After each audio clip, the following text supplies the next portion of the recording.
Yes. Coming at you. Very Ape Podcast. Sean and Cass back at it again. The dynamic duo. Oh, yeah. Back to just the two of us. Oh, yeah. We've been on a wild whirlwind. It is kind of a bummer, What? it being back to the two of us. Wow, babe. Wow. Wow. Yeah. Well, have you ever heard of third man syndrome? No.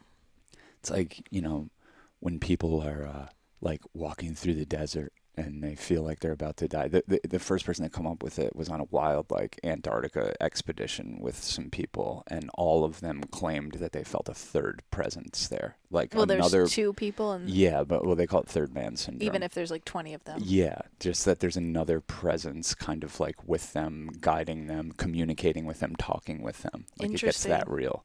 Yeah. We need to work on our third man, so when it's just the two of us, that we don't falter. It's true. No, I was explaining to someone, I'm like, we work really well in a triangle. Well, like a tripod. Think about how stable a tripod is. Yeah. A bipod is just like us. It's just we're float. Someone could push you down and knock you out. Exactly. We're very unstable. Yeah. We did good with Joey though. We did great with Joey. I miss Joey. Yeah. I'm sad. We had such a good time together, and it was time to come home. If you want to know where we've been out emotionally and a little bit of a heavier vibe, you can check out... Oh, patreon.com/Church of Chill. We just recorded an episode that was intended to be this episode, but it was too spicy and too personal. And a little, heavy. Just a little bit heavy, but also funny. Yeah. In our way. Yeah. That's on patreon.com/Church of Chill. That's a bonus episode. Called Usually... Incomprehensible Distance in Unfathomable Silence. Oh, That's good. the name of that episode. So go have fun. Listen to that one. Yeah, join our Patreon. It really helps us, and it really helps us keep going and making these films and feeling like we have an outlet to get a little bit more down and dirty, which is what we use that for. Yeah, and I think after that podcast, we were like, oh, it's nice that we have a platform where we don't have to, the vulnerability hangover is the people who want too much vulnerability are on They can this give Patreon. us $1 or $2. And yeah, and it feels a little bit more consensual. Yeah, exactly. Rather than us just being like, oh, you landed on this video and now we're going to just air our shit. Mm. But no, we're doing great. Especially on this podcast. Yes. Because we already got out all the other shit. Mm. But yeah, we had a great time with Joey. Joey's such a gift and the light of our life. Our little boy. Our little boy's growing up. Our little boy's all grown up. It feels like it sometimes. It feels like he's becoming a real cinematographer. And a real man. And a real man. Not quite yet. His beard's starting to come in. It's it's something to behold. No, but we were having a good time. We were just out making our documentary Wild Magic. That was the first leg, a little 2.5 week, 3 week jaunt through Pennsylvania, Ohio, West Virginia. Then we went down to Kentucky. Then we were in Nashville, New Orleans, and then swung back up through Asheville and came home. Wow. Wow. Yeah, we had such a good time. Beautiful way to travel. Mm-hmm. Get in the car, make a bunch of food, and not really have to spend a ton of money besides on gas, which is pretty affordable right now. So, yeah, we just drove around having a good time, and we were never not making the movie, which is really cool. So, in that way, it's making us. No, we were 10, 15 days in, and I was like, we've literally shot something every day. Yeah. Which is cool. Even on days where we're like, let's not worry about it. Let's take an in-breath today. Let's recharge. The magic found us every day. Yeah. So it is there. It does exist. And, on the flip side of that magic, you see America for warts and all when you get out there like that. But the people are just so incredible. The landscape is as bleak as it gets. But I think it couldn't be like this for long, so we might as well document it. But it's a hellscape of retail and empty warehouses and bizarre ass we went into Best Buy for the first time in 10 years and there was 50 people working in there. 49 of them are on break. There's 6 customers in line trying to buy something. No one can help anyone. No, like it's very, very bleak, strange, dystopic landscape out there. The territory. I will say when we were driving through North Carolina, though, I was like, this is gorgeous. North Carolina is a fucking gem. Western North Carolina, I was like, whoa, just like the Blue Ridge Mountains are just epic. Yeah. So I think we're gonna have to go back there. Yeah, yeah.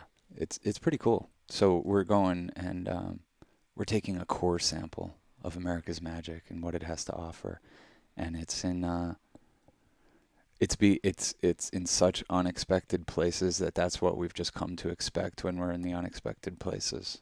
Because you go towards the places where you're like, here's going to be this holy person, this spiritual being, this enlightened person, and on your way to go find that person, you find 6 people that have it more than the person you're going to see even ends up having it. So it's cool. It's we always said that the goal of this movie in particular was to kind of to be like a bit of like a lens change, so you could kind of even pick up this, it's welcoming people into this realm as we welcome ourselves into it, to say like, don't write people off. Could be anywhere. Keep an open heart, keep an open mind. And that's what we've had to do. And it's been tough at times, but I think that the keeping it moving part really helps. Totally. Yeah. And just the levity that we have between the 3 of us. Like you and Joey are always holding down a very light vibe for the most part.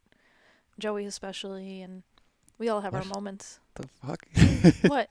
Joey especially? Well, you've been going through it. I've been going through it. Well, maybe he has too. He disappears for 12 hours. He's like, I'm going to bed, and it's 11:30, and we don't see him again till 11:30. So maybe he's just having his personal life and his breakdowns and his meltdowns and yelling at his girlfriend. He went home to his sweetie. Well, no, he went home to. He'll talk about it on Boys Club, I'm sure, but like basically went home to his apartment being totally destroyed by a leak and having to like go through it. So what I was saying to him, like, oh, I appreciate you holding a good vibe. He's like, well, when you guys are having a harder time, it's easier for me to have a good time, and I relate to that too, because when people are like around me having a hard time, I'm like, oh, it's easier for me to like it's keep like a gratitude check. Yeah, you're like, oh, thank God I'm not going through that. yeah, totally. Yeah, he was there like when we pulled into Louisville, Kentucky. We got a bite on a commercial job. This is our first one this year, and we're like, oh, thank God, we really needed to be bidding a job to just feel like we're part of this industry, because we're just, I don't know, just where our heads are at post-pandemic. And so a job came up, and we're like, fuck yeah, we're bidding a job, and it looked like we had a really good chance to get this one. It all came together quickly. It would have been shooting in our downtime for Wild Magic. It just felt like a gift from the angels. So we just like went ahead and were bidding the job hard, and we spent a few days doing that. We tried to take down days from Wild Magic, but we ended up shooting those days too. And then on our way home, we got word that we didn't get the job, and like I think Joey was bracing for like nuclear meltdown. And it's actually kind of what pulled me out of a funk in a weird way. We were online at Chipotle, and we were talking about you, and we're like, yeah, I guess that I was like that kind of pulled Sean out of his funk is the bad news. Yeah, well, but it's not necessarily bad news. It's just news. I can't look at it like that. And if anything, it just served as a gratitude check for how good we have it right now, and what we're out there doing, and what the spaciousness offers to our life. And I just love the lottery ticket that anything could happen, and stuff like that we could be bidding 5 commercial jobs next week, and I have done that in the past, and I've lost all 5. And then I've bid jobs I have no business even bidding, and we get them. So I don't know. It's just kind of like another data point. Like, cool, we bid a job. Hopefully those people liked us and would want to work with us again in some more appropriate capacity. But it's weird like that. That's the thing I think that would set most people off. And for me, it was like a series of little things that was setting me off. And then that was kind of like the death blow to just that whole energy of feeling like, oh yeah, of course, yeah, everyone's against me, fucking this and that. It's like a big thing happens, like, oh, all that money that you needed, it's not coming. And I'm just like, Oh well, whatever. I'm grateful for what I have. My girl's beautiful. Joey's so beautiful, and he's out here shooting with us, and we get to design whatever we want. And I think it'll just make this film all that much better. That it seems that the angels keep throwing us like little challenges, and I do think of them as little, but they can seem big in the moment. Mm-hmm. The monitor's not working, the battery's not working, this wire doesn't work anymore, and we can't acquire it for a couple days. Joey's apartment flooding, this job not happening, this breakup happening, like all of this stuff, if you look at it a certain way, could be crushing. But if you just look at it in like little, like the next brilliant chess move to try to challenge your perfect faith, Mm-hmm. that's the way we've been taking it. And I think that doing that on the road prepared Joey to go home to his apartment destroyed and not lose his mind. Because not only did he not lose his mind, he was sitting on the tarmac waiting for that flight to leave for like 3 hours, listening to two lesbians next to him have a knockdown, drag-out fight. And I didn't get you the weren't even a part of that. No, I didn't get that. I'll get the down low on Boys Club. Boys Club is mine and Joey's secret podcast. It's on patreon.com/churchofchill. Really awesome. We have 14 episodes up there so far. Wow. Yeah, more to come. Crazy. But yeah, like it's just every day of this trip has been like life in itself. It's just filled with ups and downs and tragedies and comedies and things that just really, people will say stuff to you that just make you want to cry and just make you want to call your family and tell them you love them. And, we'll go through that. And then every day having cathartic laughter, like the likes of which I normally only catch like once or twice in a year. I'm doing that every day with Joey. So we must be doing something right, that we're achieving that every evening. Totally. With a certain amount of dabs and Longmont Potion Castle. Yeah. No, we definitely all got very comfortable. There was like in one of the last podcasts, I was like, at least you will not come into the bathroom while I'm in there and pee. And then I'm like, okay, well now that's just Joey will just pee in the bathroom, and we just pee in the car together and whatever. I think it's a big thing if you're gonna ever be rolling around as a triad or some sort of throuple situation, and you want to actually get somewhere on road trips. You got to get used to peeing in little things in front of each other. We just have we each have you guys have your 64-ounce jars. Yeah. Someone did give you the idea of doing what is it, laundry detergent one with a little bit of detergent in there and peeing in that. That was a pretty good idea. Yeah. But I think it's nice that we just dump it, rinse it, and throw an Effordent in there, fill it with water, it kills all the bacteria, shake it up, dump it out, and that's what anytime we need gas, we're just dumping out 64 ounces of Jenkum. Do you think it was weird that I started calling Joey Babe? Because I just we just.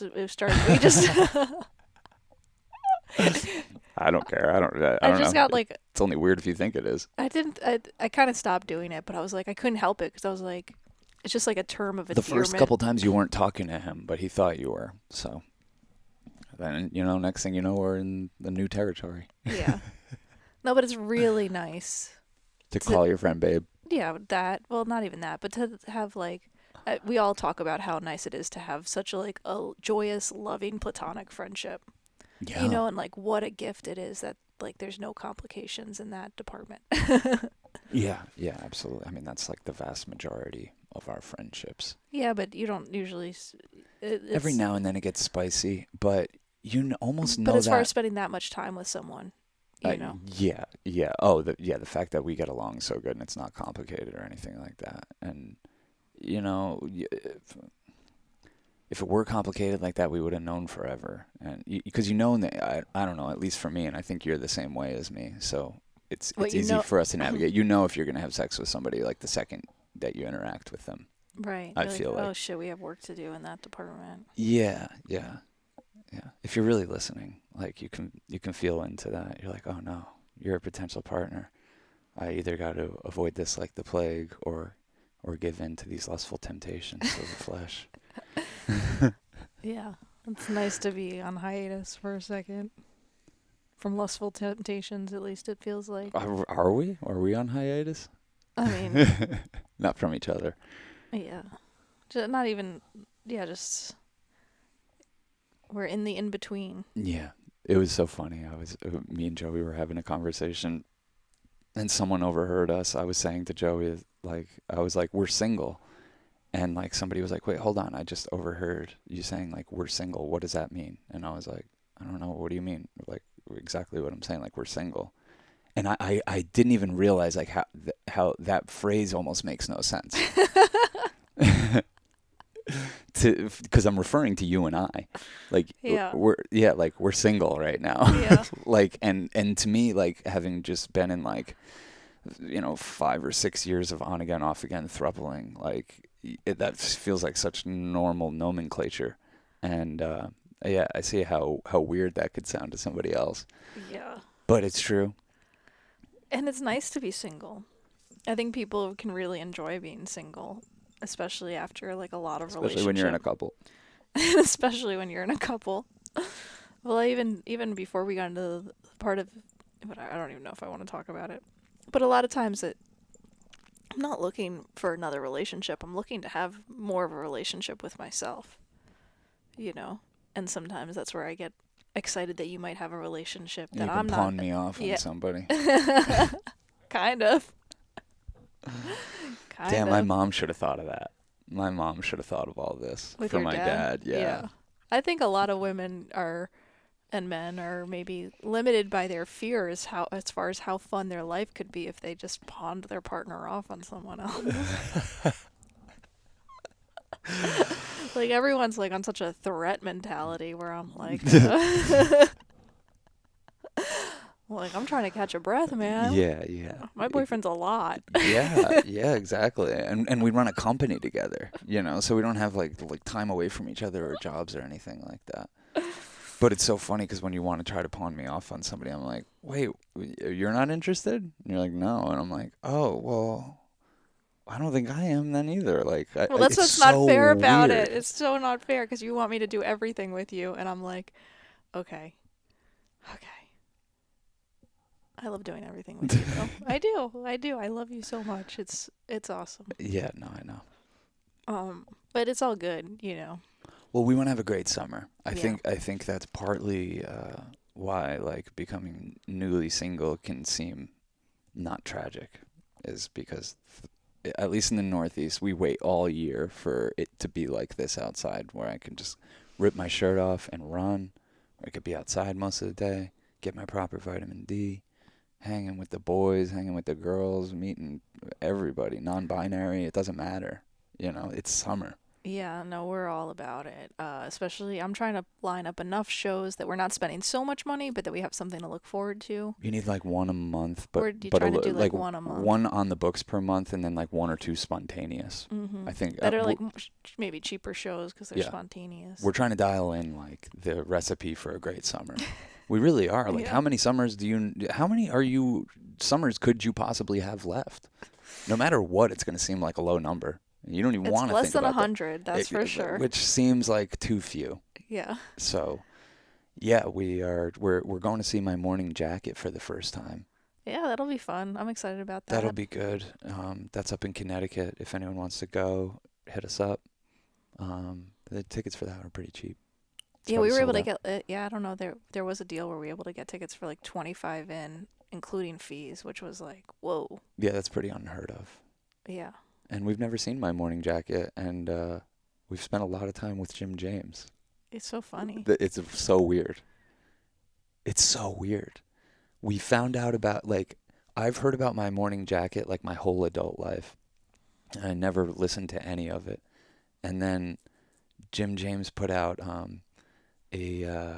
what is that? George Harrison cover? When I first heard his George Harrison cover thing, I was like, damn, this dude can sing. And then I heard his solo album, Eternally Even, I believe. Mm-hmm. Oh, man. Oh, In Spirit and everything. Oh, my God. So good. That album is so good. But I don't really know that My Morning Jacket that well. And we met him like shortly after we started listening to that Eternally Even album. And became homies, but still never seen him live. And everyone that knows about My Morning Jacket just says you have to see them live. So I think this is how we're going to get into this band. I want to get into, what's the name of that band everyone loves? Jack Mack and the Heart Attack, or what is it called? Lizard Wizard. Oh yeah, King Gizzard and the Lizard Wizard. Yeah, I want to get into them. I think we're gonna have to catch them live at some point. We're seeing Ween at Red Rocks. If anyone wants to go to that, hit us up.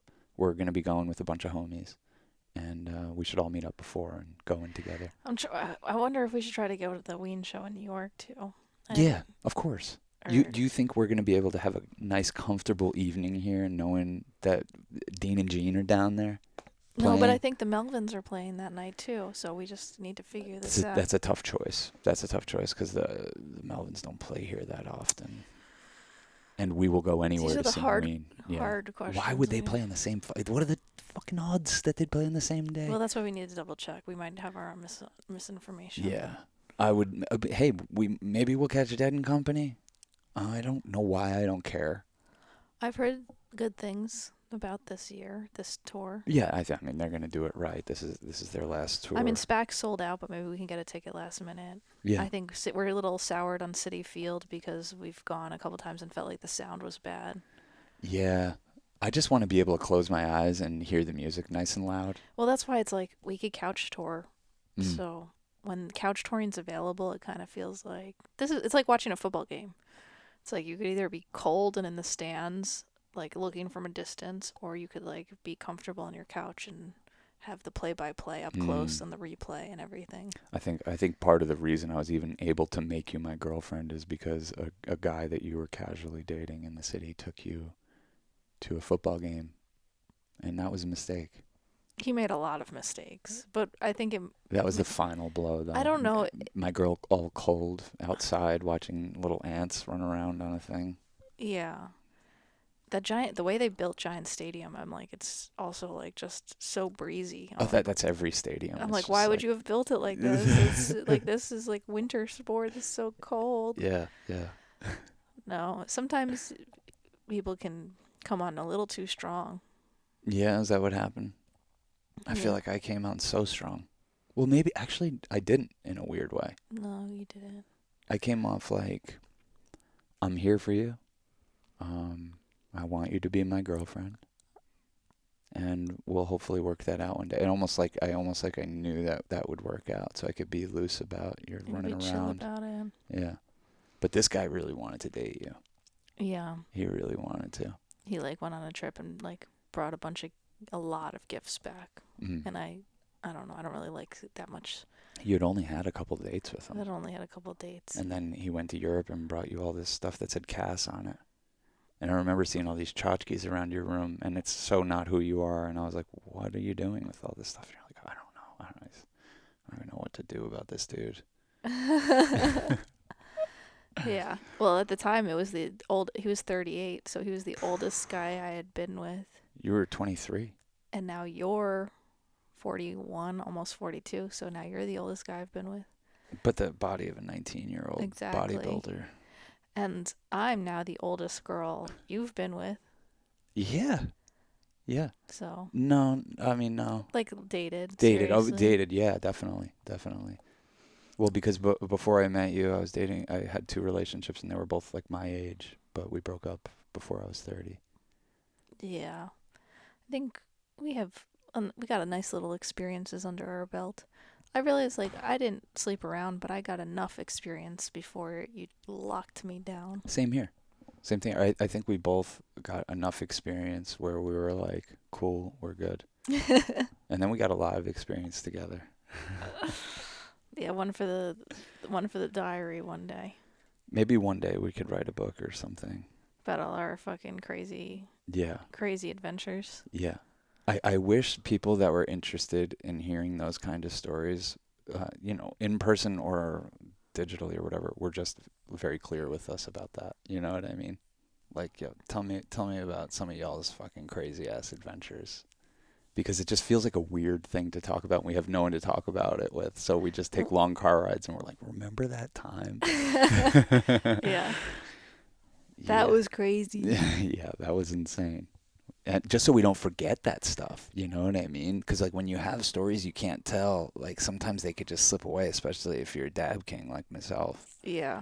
I also feel like we used to tell each other how we, like, started to like each other a lot. Like, we would tell each other We still do. We just did. Yeah. Tell each other those stories because it's like we help keep the memory alive. Well, it's only for us, really. So, it's good to, throw some logs on on the fire of how this whole thing got started every now and then, just to remember the eternal flame. Yeah. Yeah. No, it does it. I think sometimes also in love and relationships, especially once you've like really committed to someone, reminding the person that you've committed to them, because a lot of times people can get scared that you're gonna leave them, and you're like, I'm not gonna leave you, so Yeah, we you don't can do calm that. the fuck down. We don't do that. That really, God, that hasn't been an issue with us, thank God. It hasn't really been an ever-present issue in any of my relationships. It's kind of how I can function. If I thought that that was like an option, I probably would get out of there myself. But no, you're not that type of person. We haven't had false breakups, makeups, that kind of thing. I'm glad. It's all been forward momentum. And you're really good about forgiving and forgetting. I think I'm good about it. You don't really put it to the test, so. No, I think you're good at it. Definitely. I feel like there's a lot of things that you could hold against me and you don't. And I can't think of what it is at this moment in time, but I just remember you letting me off the hook about certain things and being like, oh my God, thank God. I thought I was going to have to pay for that one for fucking years. I'm letting myself off the hook. Why the hell would I want to look at you with any kind of animosity? It's just a ticking time bomb. Yeah. And it's a good thing to do inventory, especially if you're in a long relationship. Do a little animosity inventory every now and then, and just put out on paper or say to a homie, a trusted homie, here's my pile of evidence on my girl or my boy or whatever. And then take MDMA together. Well, no, but just see, like, is it worth even saying this? Is it worth even writing this? Is it worth carrying this? Is this my problem? Am I projecting this onto this person? Like, how is this impacting our day to day? If there's a big list, like, you better check yourself, because like compiling evidence on your partner, like, what is it for? Well, a lot That's of times what I always want to know. you also like, have what like is it for? a small scope of like, I remember I would be the one, I'm still the one to make breakfast every morning. And for a while I was like making breakfast very resentfully. Fuck this motherfucking He never helps. avocado. But then I like kind of deconstructed that story and been like, okay, yeah, I do make breakfast, but what does Sean do? I work on my body. What do I do? Well, you might not do anything while I'm making breakfast, and sometimes I'm resentful that you're just like having this chill morning. But you do think like my time to shine is in the morning, yours is in the evening. You'll be like cleaning the house and doing laundry and taking care of stuff when I'm like, I can't do anything. I'm not doing shit. Mm-hmm. So there is I think, an even division of labor. Well, also, like, the animosity, like, if it's building up, that means there's a communication block. Does that sound right? Yeah. Because, like, not every little grievance needs to be aired, and, like, some things you can just say, I'm just going to keep this to myself, and it does go away. But if it's the type of thing that you feel like you want to verbalize, but you can't, like, there's a communication block, and that should be addressed first and foremost. And then things can be communicated openly, and real feelings will come up, Like, I know that when I say certain things, I'm going to trigger your defensiveness. And I know that I'm going to have to travel through that portal to get to the place, where we can communicate regular without offense or defense going on, just regular. And it's a tough thing to navigate and learn how to navigate. But if you know that that's the goal, it starts to just happen naturally.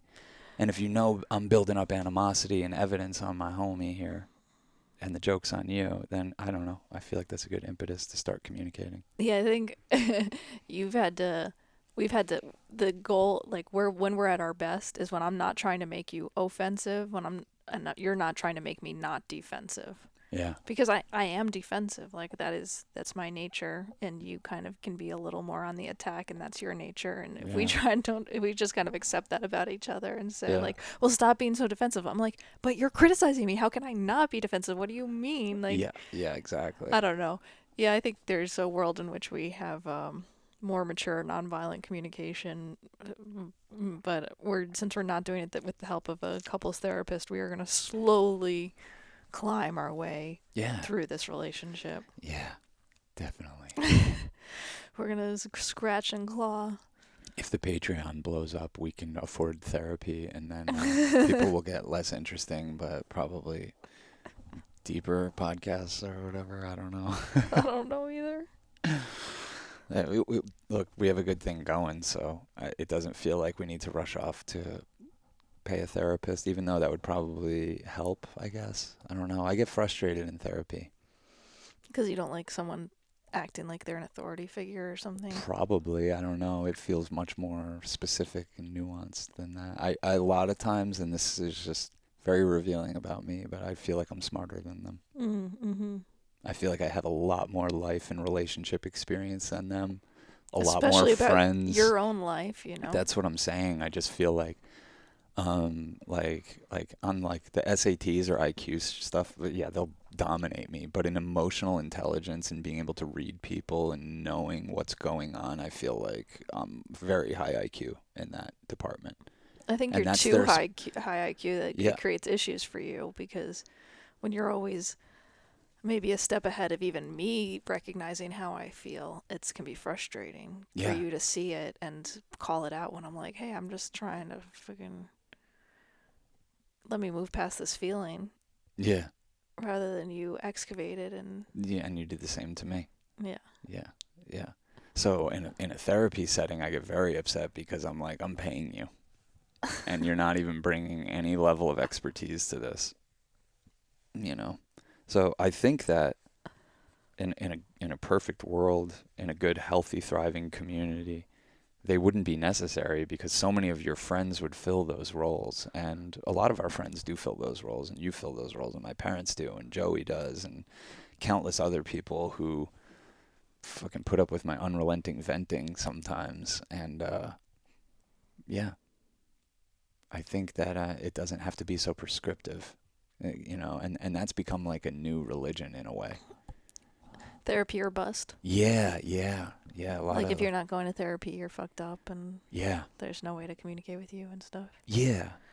And I think that's just so presumptive because I think a lot of people are like myself are either not in the financial position to do it or have never come across. I mean, I've probably seen like 5 or 6 therapists in my life through family therapy growing up, you know, with my dad's issues, and through my divorce, saw a couples counselor, and then afterwards did like 10 sessions with a therapist, and then you and I did a couple things, and just all of them felt just like pompous, hiding behind expertise and degrees and things that they had read, and none of that, you know, where the tab meets the tongue type of fucking epiphanies that I could really work with in any way.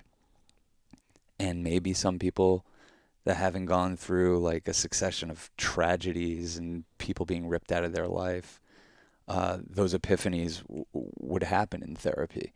But for me, they've kind of happened out in the real world, and I've had to raw dog it and figure some shit out for myself and listen to a lot of Ram Dass and I don't care if Alan you go to Watts. therapy or not. No, I know. hope I you mean, know it that. is a goal. It is But there are because the goal is days- to make more money, and the goal is to have enough money where you're like, oh, I can tend to my mental health in that way, and find a good one, find one that works with me. And Once in a while, you'll be like, I need a fucking therapist. Like, yeah, but I need a good one. I can't just like you can't just be like, okay, yeah, talk to any old schmo on Zoom because they're treating you like a customer, and I hate that. That's the part that I can't get over. You're a customer to them. They're never gonna give you a cure. Yeah, but I think a lot of therapy is about hearing yourself bring to the surface some feelings and thoughts in a safe environment where your friend isn't going to have any weird thoughts about you or judgments on what you said, and or I don't know. I don't go to therapy right now, so I don't really. I like using my friends as therapists because a bit of accountability. Then there really is. Like if I'm telling Joey like, yo, I don't want to be like that anymore. I don't want to say shit like that. I don't like, and he sees me doing that again. Then I'm embarrassing myself. So there really is an accountability with you. It's like real time evolution and accountability going on because I don't want to disappoint you. I want to be a good partner. You're my muse in terms of that stuff. Yeah, there's like life has a lot of aspects to it and a lot of fears. I'm saying the most No, general no, I thing love it. ever. I love when you say stuff like that. I know you're getting to something, but it's so funny. There's a lot of aspects to life. We live in a society. We live in a society. I don't know. I'm not gonna make an argument for therapy. I don't give a fuck. It's fine. Life is fine. No, I know. I could try doing that and say what I think it's about or how it could help you, or just, when you tell me I need a therapist, I'm like, I want to help provide that for you. And I don't think that money should be a restriction, because I think that as you clear space, you open up space for more money to come towards you that you're more emotionally prepared for, because you've untangled some patterns in your thinking about scarcity or fear or abandonment or whatever the hell it is. But whatever, let's keep doing drugs. Well, how are we going to have a great summer? How is this possible? I don't know. We plan on trumping the last one. We always plan on. Yeah. Just got to keep trumping yourself. Yeah, exactly. Well, I was just telling this to Joey because he was saying it's so hard, in comedy and in filmmaking to like not get into a mentality of like comparing yourself to other people your age or younger than you or whatever and seeing where they're at. And I'm like, I understand the itch to do that, but the way I got over that is to kind of just have the stark realization of like, I'm only in competition with myself. Like that's the only thing that's going to keep me going for any amount of time, because if I was in competition with other people, eventually I'm going to beat them. Then what? But myself and like trying to so I told him like the way we do it now is like we say, here's what we want this year to be. Here's what we're going to use each season to do. Here's what project we're going to be shooting. Here's what jobs we hope come in. Here's the vacations we want to take and the psychedelic trips we want to take, the people we want to get together. Here's the seasons we want that to happen. Here's the months we want that to happen. And then as it gets closer, here's the weeks and the days we want that to happen. And surprisingly, the past couple of years doing that, it's worked out to a T, really. It's crazy how when you make a plan and plan to stick to it, you actually can. Yeah. So, but then you can easily look back at the previous year and be like, okay, how can I build on that? And it's not in a way of like manic productivity type of thing. It's happiness. Like, what of those things really made us the happiest?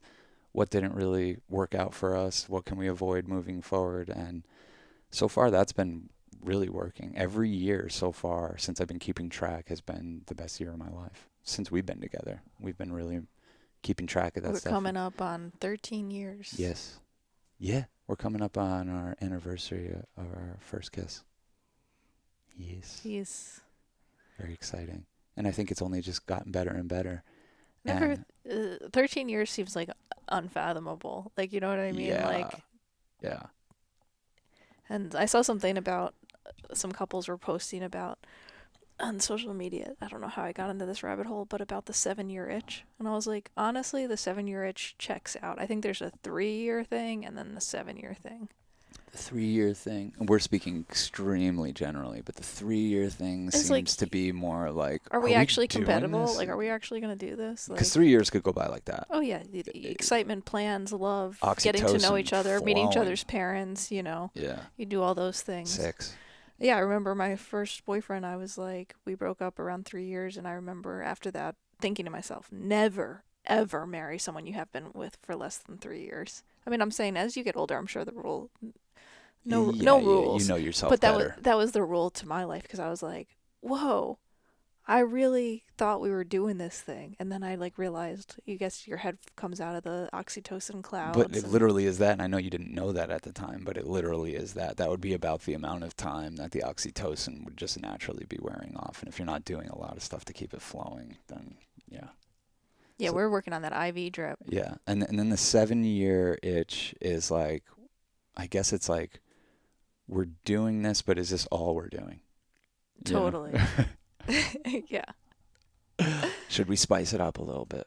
Yeah, totally. And that's where people probably cheat or whatever. That's go when outside both my previous relationships ended. 7 years. Because you had energetically moved on to someone. You were cheating, whatever. I don't give a shit. Yeah, I mean, I do. I wish I didn't do that, but it was natural. And then within our thing, it's like I feel like you had a sense like when we were coming up around 7 years of like, oh, this is when Sean gets the itch and wants to go do his thing. And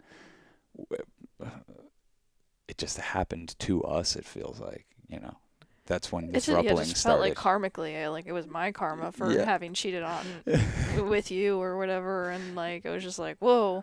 Now all of a sudden, like I'm not the other woman, and I kind of wish I was. You know what I mean? Mm. I wish I was the one that was making you this excited and happy and whatever. And that was actually like really profound to realize, because I can be that person in our relationship, and there is Yeah. no rules of like me being outside of that or It's us. crazy because you've become that so much in like the whatever 6 years since then.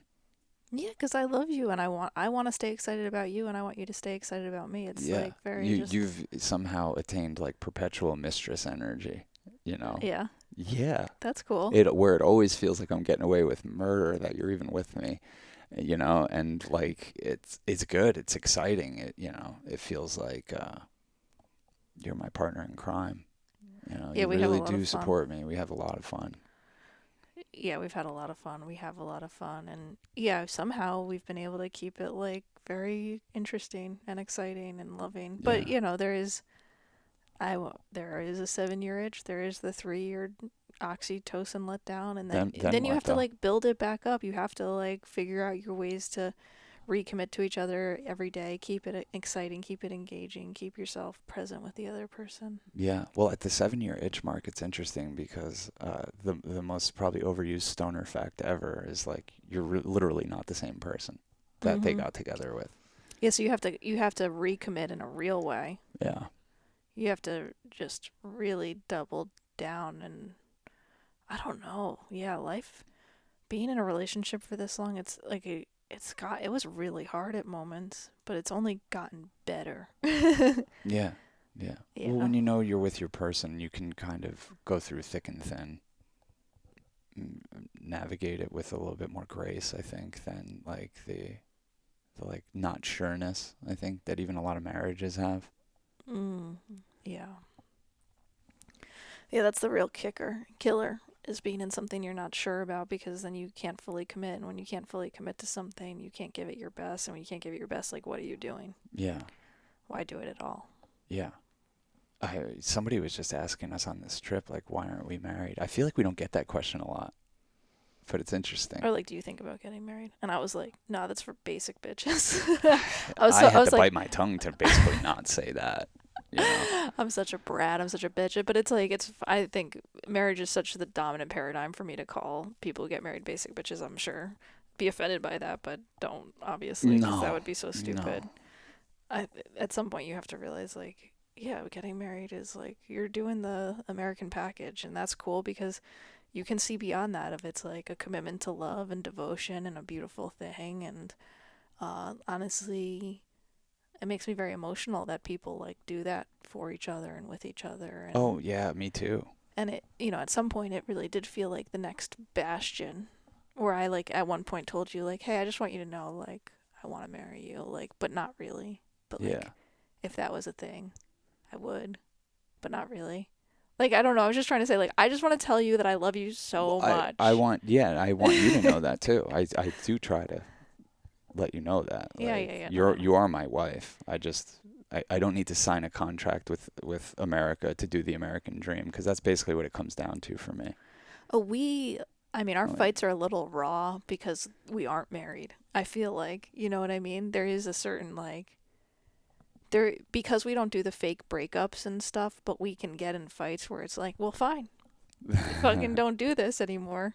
And there's something kind of like supercharged about that. yeah, Like, we literally, if we don't like each other or don't give each other the love or affection or attention or presence that we deserve, either one of us, like, the other person can walk.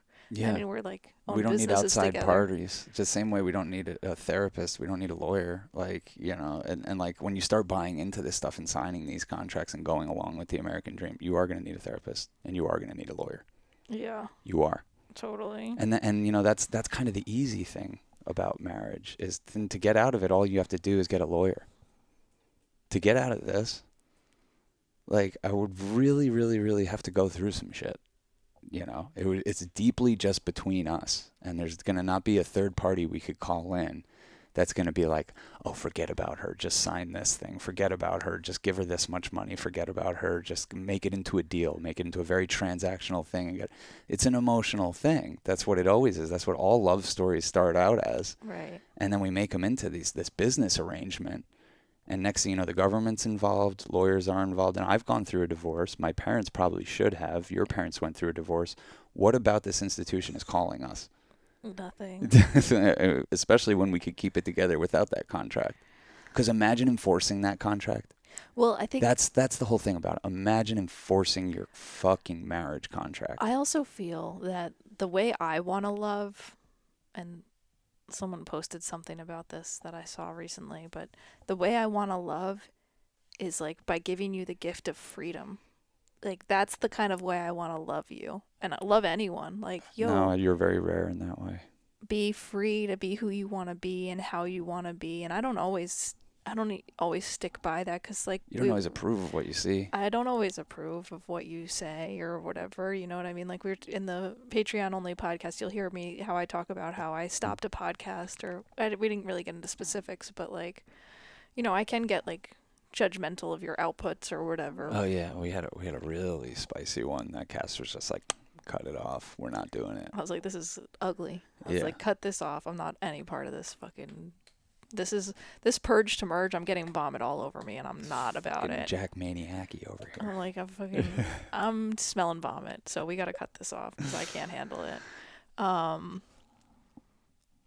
But no, I think, that's really kind of my core values when it comes to love, is like, I love you so much that I want you to be who you want to be in this life. And I want to give you the freedom to do that. And I wouldn't want to restrict your expression or what you want to do or who you want to love or how you want to love. And if I did, I'd be holding you to be someone that I deem lovable. But maybe if I let you be who you want to be and I still love you, I'll get to love the brightest version of you. Or it doesn't work out and I don't love you anymore, worst case. And then you love someone else who's like more right for you. But then you could be more in love with yourself because you are being yourself. Yeah. Because it's most important that you love yourself rather than you get my love. I think in this life, it's more important that you have self-love. And the way you're going to have self-love is if you're being true to yourself and honoring yourself. And I don't want to be the ruler of your kingdom. Yeah. And I think that's what love is, and I think that's what our relationship is, and a good, healthy relationship should be, is like a solace from all of the stuff that life's throwing at you, no matter whether you like it or not. The threats and the fear and the precarity, all that stuff, and the judgment and everything. Like, I want my partner to be a solace from that. I want them to be a person I could be completely honest with, that I can just lay it out all on the table, and I know that eventually they're going to accept me and love me more for it. I love all that because, you know, out there in the world, it's like things can be taken away from you, and you could get fired and, you know, go deeply into debt and have medical this and that. I want my love life to like just kind of just be like a beautiful green pasture in the dark forest that is life, and just an escape and a place where things are soft and silly and light. And I think that's what we've designed for each other, like a very soft landing pad. Yeah, people think we're all twisted, but everyone's got to do what's right for them. Like I did make fun of you this trip, but it was because you kind of had a can I say this? Yeah, I don't care. I thought you kind of had a crush on some girl we met along the way, and you were like, can I take your picture? And then me and Joey just made fun of you like relentlessly for asking to take this girl's picture. That's fine. That's fine. And I was like, you and Joey could combine your body count and not come near mine. I know. So you can fucking judge my maneuvers. It wasn't even, it was, I just like, it actually made me excited to see you excited. You know what I mean? Yeah. And that's where like, in some, we don't operate within a poly community. So we're probably talking about stuff that is like very obvious to people in a poly community, but we're talking to a lot of people who may or may not be in a poly community, and we're navigating our territory for ourselves. But for me, it's like, the idea that someone would make you excited and that you'd love or have a crush or whatever, like that makes me happy for you. Because I'm like, that's cute. That's adorable. That's very sweet. Like, yeah. My little crushes like that, like you've seen them a couple times, like maybe 2 or 3 times, where it's just like something sparkles up for maybe an hour. For a Yeah. few hours. That's really all it is. Well, that's the love I love the most is like intense in the moment eye contact of like, yo, I'm attracted to you. I can tell by how you look at me and how I look at you. Like it's like just portrayed in movies all the time, like that sparkly love energy. Yeah, yeah. And I'm like, that's what life's about, man. I know you guys were fixated on me, but did you not get the vibe that she was like putting a major vibe out there? I don't think you would have been attracted to her if she wasn't. Yeah, I wouldn't have even noticed So her. I I- was so focused on what we were doing, and then all of a sudden I was just like, wait, what the hell's going on here? I haven't had something like this in a while. You know? Yeah. Yeah. Trust me, I believe it wasn't like a one-sided thing. I think that you're a very consensual person. Like you want to know that someone likes you. You're not going to just like be like, "Hey, can I get this person to like me?" You're No, like, I hate that. What I turns hate you that. on is someone liking you. Yeah. So it's like I don't worry about that at all. But yeah. You enjoy her busting my balls. yeah, that was so fun for me. Yeah. That was really fun for me. You guys give me a lot of stuff to bust your balls with too, And but you I do- don't always use it. I do from time to time. You bust my balls. Yeah, I mean, look, I feel like I was getting to a bit bigger point, but it doesn't matter. it happened. It's true. I did do it. I did take a picture of a young lady that I thought was very attractive. And the fucked up part of it is these girls are just, they look like they could be Cass's sister. They look like your cousin. They look like they're the same like genre of like just bright-eyed American girl, like just chilling, creative, open energy. It's like it's a very specific thing that I get stopped in my tracks about. If you put this handful of girls together, yeah, you'd be like, oh, I see what Sean's into. Yeah, Hilarious. when it happens like that. But yeah. I also know, like, hey, this is going to be a 20-minute interaction with this person. So here's my way of saying, I want to remember this. Yeah. That's my pug dad game. Oh yeah, you're such a Yeah, peg dad. yeah, on the loose. Yeah, she was a grown ass woman too, which was, I think you were trying to explain to Joey and like kind of ad nauseum, like, yo, once a girl is like girl's under a certain age, I don't even look at her like that. He couldn't understand it. And I felt him like at certain, and we'd be in a restaurant like full of hot babes coming and going, and he can see me now. Like he's like, and he's running, he's looking like magic, running around upstairs, barking at every dog, and he's looking at me like, how aren't you not looking? And I'm like, she doesn't register. It's like, it's so weird. He's like, what about this waitress? And we're like, she's too young. She's too young. I don't know. She seems like fucking 23 years old, man. Like, what the hell? Like, just think about the conversation. Just stop thinking with your crucial head. Just think about the conversations you're going to have to get there. Think about the conversations you're going to have afterwards. Think about the texting. Consider the texting before you consider your dick. Well, I think that's like what happens when you're after a certain age and in your 30s. You're like, all right, Yeah. Yeah. different people are cuter. I like, yeah. I mean, I like a woman. Mm-hmm. A real woman. Yeah, Yeah. clearly. Do you want a little dab? Sure. I'll fucking get it confused.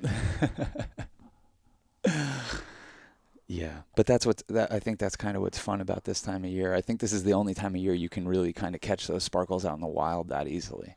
You know? Yeah, totally. I'm just out there in my cutoff shirt, summertime. We're in a fucking undisclosed city. I don't want to say where, but it's warm there. And yeah, of course, fucking babes are gonna smell me and then take a look and just say, what the fuck is going on here? I did see something today about how male armpit sweat on female lips is a good regulator. What? Just what I said. Yeah, what you said doesn't sound like a sentence. It sounds like an AI generated. Maybe it was. Can you say it again? Basically, I need to lick your armpit sweat in order to stay happy and regulate my hormones. You kidding me? I think so. Lucky for me, I love the way your armpits smell. Which is also a big indicator of compatibility. Yeah, it's Like, probably the number one. that's one of the number one reasons people cite divorce is like, I can't stand the way they smell.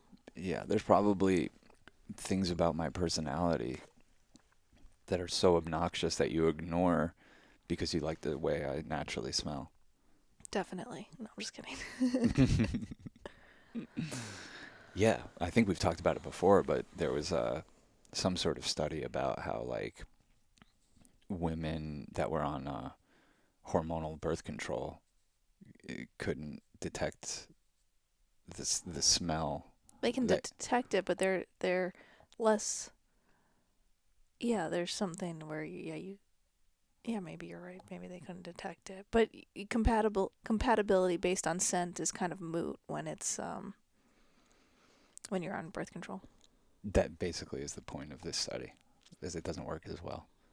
So if you're with a partner you're thinking about marrying or settling down for a long time with it, and you're on hormonal birth control, you should quit it for a little bit, get a good sniff around, see what's going on, see how your body reacts without judgment. Just see your natural reaction, and go from there.